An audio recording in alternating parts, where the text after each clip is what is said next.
Welcome back to News Tonight. A 10-year-old boy, Shakti Aditya, has fallen into the Kuam River under the Koturpuram bridge earlier this evening, close to 4:30. Soon after, the fire and rescue services were pressed into action along with boats on a hunt for the young lad.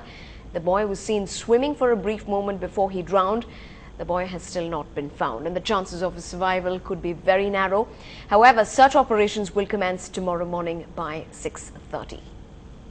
Joining us live from our newsroom is our correspondent Natasha Doreswamy. Natasha, as someone who has been frequently rowing around the banks of this very spot, logistically, how difficult do you think it is going to be for the rescue workers to find this boy's body? Well, to tell you the truth, Evelyn, at the time when they probably had identified the fact that the boy had fallen in, slipped and fallen in as he slipped over a pipe, as what we are hearing.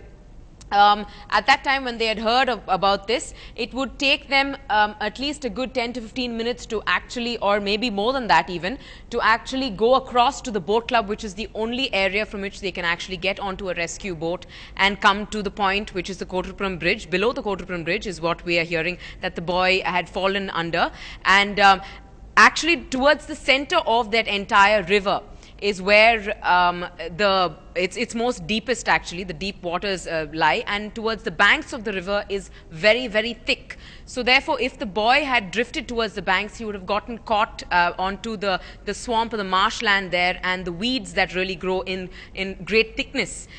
So it's very difficult to get out of such a situation, especially if he's a 10-year-old boy. It's very thick water, as you know, that it's sewage that flows right into the Kuam River from various parts of that river flow in, and it's thickest right at that Koturpuram bridge because it's much narrower than any part of the river. Now, in terms of escaping from there, it's almost impossible because there's no solid ground really for that boy to have actually escaped and climbed out of that river. It's completely flooded with water and thick water at that, so escaping would be and actually saving himself would be almost impossible. It's a tough spot there, very unfortunate, but thanks very much indeed, Natasha, for joining us with the logistic details that the rescue officers will have to in fact look into. Thanks very much again. Now, many of us claim that we haven't fallen prey to the stereotype of preferring boy to a girl child, but according to the research done by UNICEF and Campaign Against Sex-Selective Abortion, there has been a declining trend in the sex ratio between 2001 and 2008. Sudarshan Kumar has the details. The ideal birth sex ratio for India is 952 girls for every 1,000 boys. In 2011, this number is 914, indicating 31 lakh daughters were probably denied their right to be born since 1991. Even the public health centers in Tamil Nadu have seen a decline, recording a sex ratio birth below 952 between 2001 and 2008. In the year 1994, the Indian government enacted Preconception and Prenatal Diagnostic Techniques Act to prohibit sex-selective abortion. As per the Preconception and Prenatal Diagnostic Technique Act of 1994, there is a provision for regulation of genetic counseling centers, laboratories and clinics.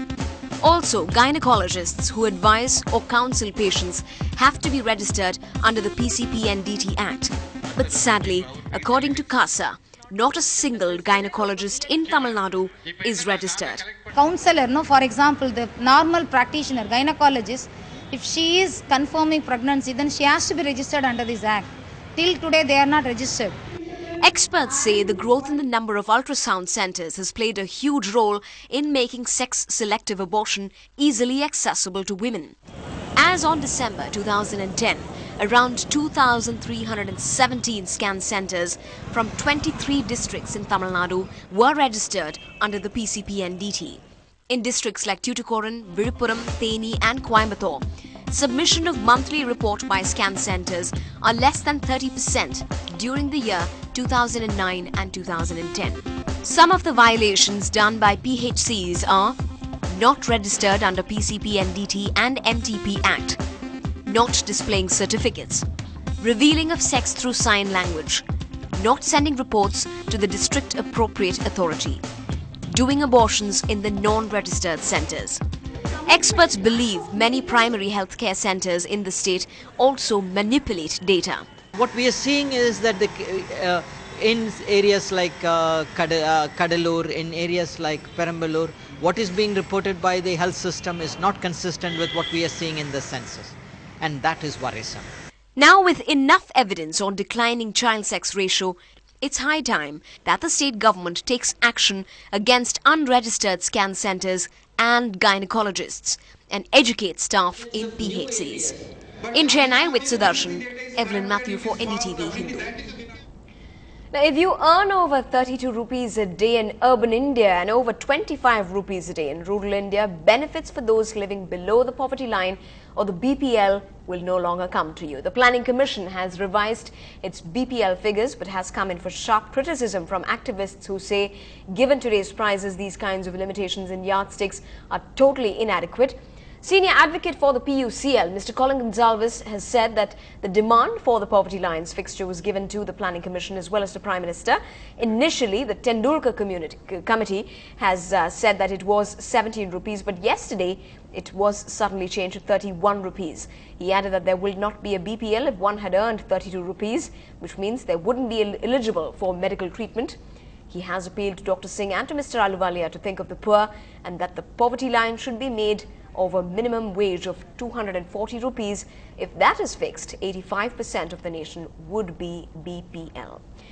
Up ahead on the bulletin, he may have been bestowed with the glorious national award, but when it comes to playing his superstar father-in-law in character, Dhanush is the modest actor.